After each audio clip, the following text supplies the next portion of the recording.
This is your WCFW Daily News Roundup for 105.7 CFW in Chippewa Falls and 93.5 The Tap in Eau Claire. For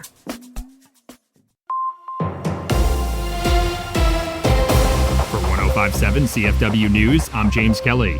The Colfax Railroad Museum will receive significant grant funding from the state to help preserve their exhibits. Governor Tony Evers and the Wisconsin State Building Commission recently announced over $50 million in grant funding awards, $600,000 of which will go to the Colfax Railroad Museum. Organization officials say that funding will be used to build a covered structure over all their train engines and cars. They also say the covered structure will allow the restoration work they do to last significantly longer, reducing upgrade and maintenance costs over decades. The grant funding will also be used to repave the parking lot at the museum to make it more accessible for seniors, residents with disabilities, and school buses carrying students on field trips. A number of other Western Wisconsin organizations also received grant funding awards, including $600,000 to Western Dairyland Economic Opportunity Council in support of their efforts to address homelessness in the Chippewa Valley, and $2 million to the St. Croix Valley Food Bank for a permanent food bank facility.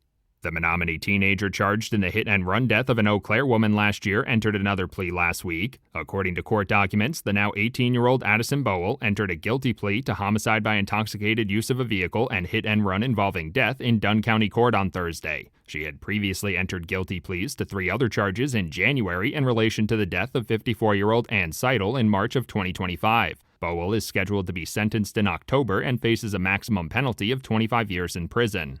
The Eau Claire County Highway Department is advising residents of a road closure in the area this week. According to a press release, County Highway D in the town of Clear Creek will be closed from today through Thursday. Highway Department officials say the closure is necessary for multiple culvert removals and replacements along Highway D from East Elm Road to Starling Road. There will be no detour route marked during the culvert replacement project, so area residents should plan their routes accordingly and be prepared for possible traffic delays. For 105.7 CFW News, I'm James Kelly.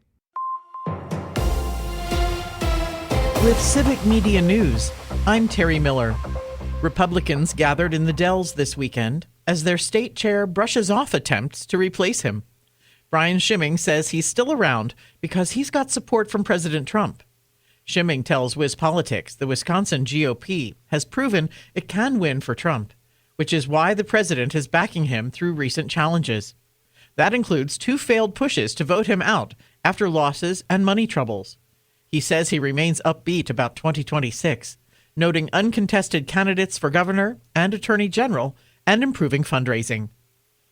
A brown bat in Adams County has tested positive for rabies. Health officials are urging locals to make sure pets are vaccinated and to report suspicious animal behaviors to the health department. Rabies can be fatal if left untreated.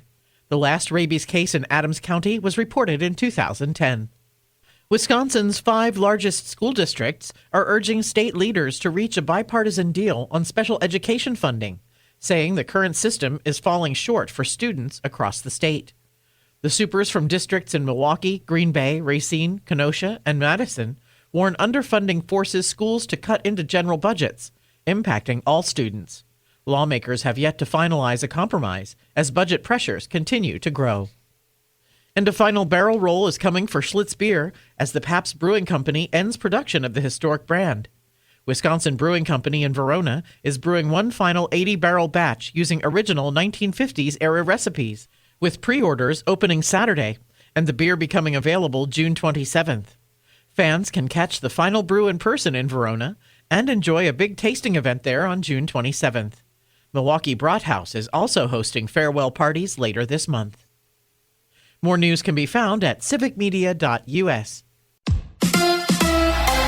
It's the Brewers and the Cubs. Hi, I'm Mike Clemens with Sports Baseball. The Brewers and the Cubs tonight at Wrigley Field. The first time these two rivals have faced each other this season. The Brewers coming off a 5-4 loss to the Twins in Minnesota on Sunday. Pat Murphy. We were definitely in the game. We just didn't get the big hit with 2 outs. And again, like guys like Bowers, I mean, those 2 balls are out of most days at 105, and whatever the thing is usually homers.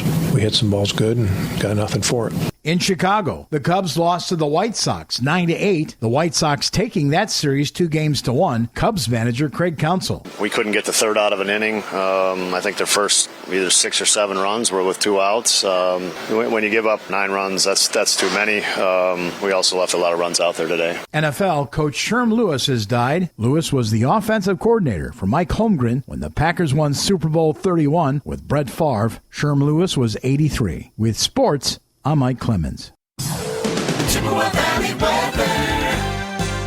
We have a chance of scattered thunderstorms later today and again tonight, and some of those could be strong to severe, so be weather aware here today. Our high in the upper 70s this afternoon, tonight down to 50. Tomorrow, showers early, then mostly cloudy with a high near 60.